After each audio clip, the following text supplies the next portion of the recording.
ჩემთვის განახლება იმ მომენტში დაიწყო, როცა თბილისის ხმაური სიმშვიდით ჩავანაცვლე. კოვიდის დროს 2 თვე გურიაში გავატარე და მივხვდი, უკან დაბრუნება აღარ მინდოდა. მეც დავრჩი და ამიცის გაცოცხლება დავიწყე. ყველაფერი ბებიის ბაღიდან დაიწყო. ეს განცდა წლების განმავლობაში ქვეცნობიერში იზრდებოდა და აქ დაბრუნებისთანავე ხელახლა იფეთქა. გონია ბუნება თავად არის განახლების ოსტატი. გაზაფხულზე ყოველი აღმოცენება ხომ ახალი თავგადასავალია. თავარია ეს ენერგია პროცესში არ დაიკარგოს. ტექნოლოგიების როლი დიდია.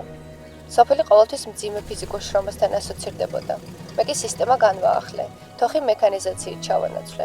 ნაკვეთის მდგომარეობას კი დრონით ვადევნებ თვალს. ჩემთვის ტექნოლოგია ერთგვარი ხიდია, რომელიც ბუნების ენას უფრო გასაგებს ხდის.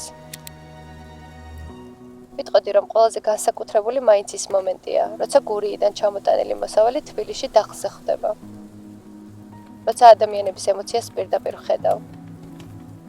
აი სწორედ მაშინ იკვრება ციკლი და ვხვდები, რომ ყოველი სეზონი ამ ამბის ახლებური გაგრძელებაა.